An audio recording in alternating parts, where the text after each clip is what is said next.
All right, folks, November is Youth Month, so I invited a few youthful representatives to share their views on a variety of current topics. So we're going to start with Zoom. Gabby Clark, founder and president of Bullyproof Kids International. Hi, Gab. Jay Clacken, outgoing president, Jamaica Prefects Association. And with us in studio, Larissa Campbell, youth champion with Youth for Development Network. And Danielle Jordan Bailey, president-elect of the National Secondary Students' Council, Prime Minister of Jamaica, owner of St. Hughes, deputy head girl. I mean, we're just looking at her back. She must be all of those things. Ambassador to Kingston. Oh my gosh. Good morning to all of you, and thank you for being here. So we're tapping into your views this morning on a number of issues because you're in school. Yes. They all affect you. I know you guys talk about it amongst yourselves. Oh, yes. So let's start with devotion in schools, which is a very topical issue now, given recent occurrences at a high school in St. Andrew. Is it something that you guys have been talking about in school? Of course. Yes? Yes. All right. So tell me where to start. Let me start in studio. Larissa.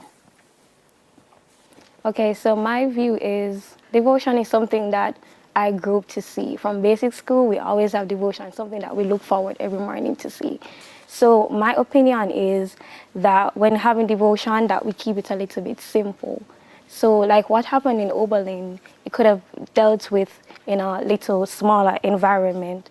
So my thing is just to keep it simple, sing some couple praises songs, and pray for protection and peace in the schools, and that's it. If there's supposed to be something more deeper connection spiritually, then you do it in a smaller group. Interesting. Is there anybody who thinks that there ought not to be devotion in this interview this morning? Anybody on Zoom? No. No, everybody thinks devotion is relevant? Yes, of course. Definitely. Okay. Definitely. Yeah. Gabby, founder and president, Bullyproof Kids International. What's that? So Bullyproof Kids is an organization that I started when I was 12 years old to spread awareness about bullying and to also address other problems that our youth are facing in Jamaica. When you were 12 years old? Yes. Why? What happened? What led you to this? I was actually bullied in prep school, and a couple years later, my brother was also bullied. And so, I'm sorry, but you know how family goes. Once somebody troubles my family, that's it. And so that was the main driving force that helped me to develop Bullyproof Kids. Physical bullying or just word of mouth? Verbal bullying for both of us. Mm-hmm. Okay. Gabby, what school you go to? I go to Howard University currently, but a month ago, well, not a month ago, but a couple of months ago, I was at Immaculate. Oh, just checking. Yeah. Bullying, okay, so this is not on our list, but that's something that's still happening in high schools. I mean, my daughter is a high schooler now, she tells me about it. So this is something that's still going on with the boys and the girls. Jay, what do you see going on in your neck of the woods? Right, thank you. Good morning, and thank you for having me. As it relates to bullying, it primarily speaks to acts of deviance that have been committed still, and it's very pervasive still in our school environs. And most recently, this administration of the Jamaica Prefects Association have developed Operation I Lead, and it was an initiative that stemmed because of the growing sense of violence that was happening in our schools and the sense of deviance that we were having in our schools. And it aimed to, or it wanted to have a youthful view for persons postulating solutions and identifying problems and postulating solutions to these problems. And bullying was something that was of concern that came up during our conference, and it was quite alarming that even still we have bullying taking place. And even in the COVID-19 pandemic, bullying somewhat was not phased because persons took to the cyber field and the cyber network, and bullying was still something that was quite pervasive. But I know Ms. Danielle Jordan Bailey will agree with me. With the NSSC, JP, and even Digicel did a cyberbullying awareness campaign, and that I think was a successful effort. Yeah, Daniel, in recent times, up to yesterday, I was reading something went on at Meadowbrook with fighting with some young girls. We've seen stabbings, we've seen killings, and young ladies.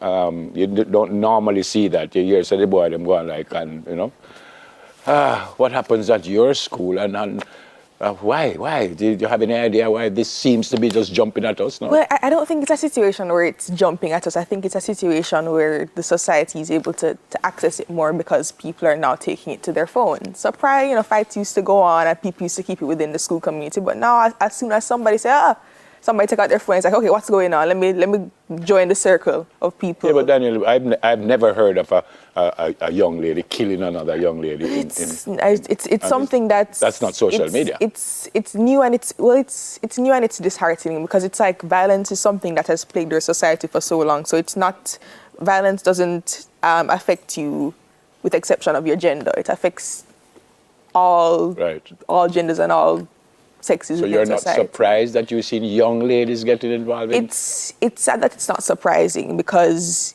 It's not surprising? It's not surprising because we live in a very violent society, so it's as if it's going to affect everyone within the society. Okay. Temperament of students. You hear folks saying kids are not the same as they used to be, quicker to anger, exposed to more.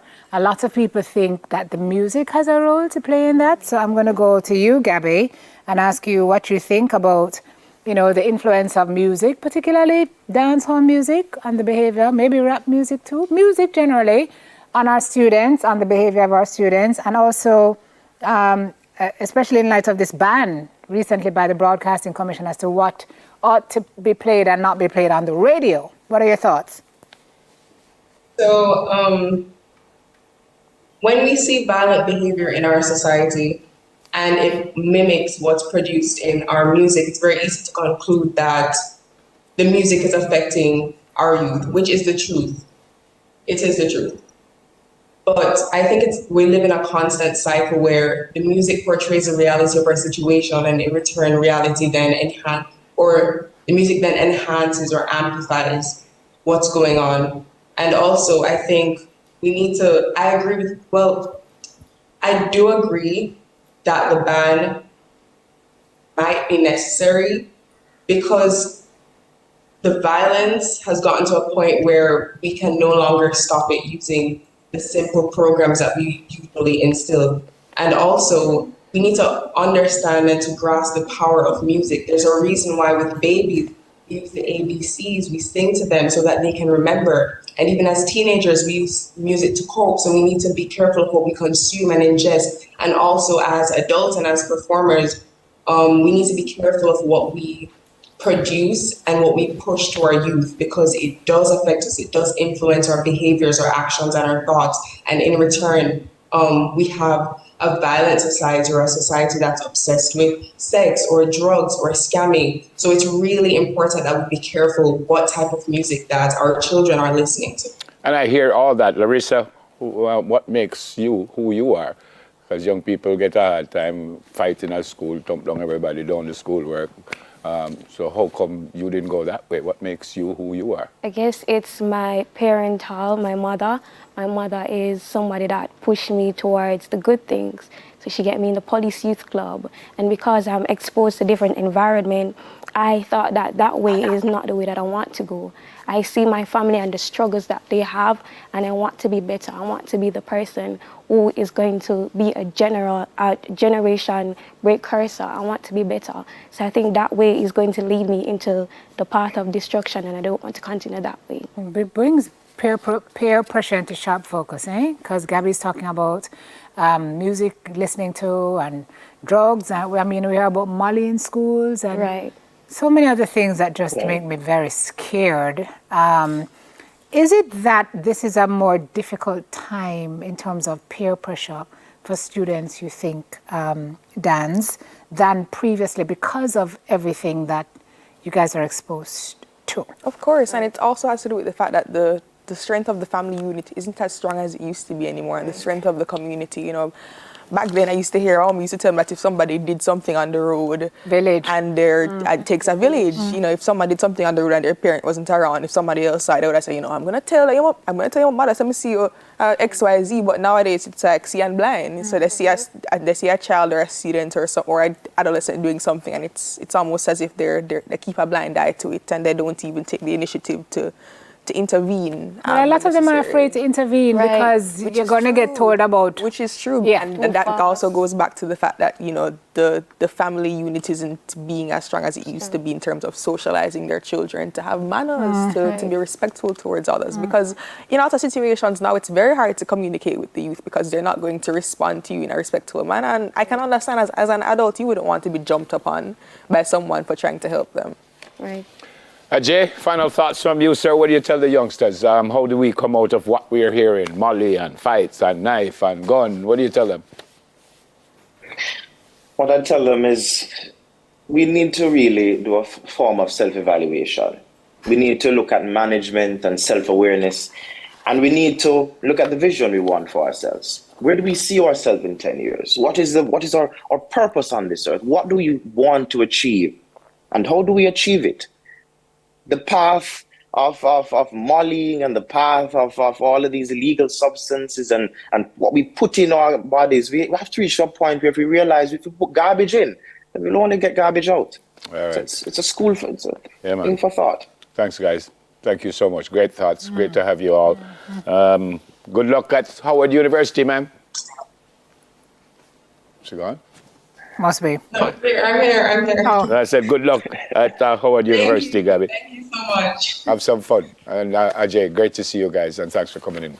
Thank you. Thank you. I don't know if we can just zoom in and these The camera can't wide enough to hold all of the badge them. deputy head girl, gender ambassador, peer counseling society treasurer, prime ministeress. Look at that. Moss. Fantastic. Founder and president of Bulletproof Kids International. I'm sure On the prompter. family very proud of you. Yep. On the prompter now, guys. All right. Yes. Gabby Clark, outgoing president of Jamaica Prefects Association. Ajay Clacken on Zoom, and youth champion with Youth for Development Network, Larissa Campbell, and president-elect of the National Secondary Students Council, Daniel Jordan Bailey. Young people who give us hope that, you know, many of them still have it right. Things will get better. Yeah.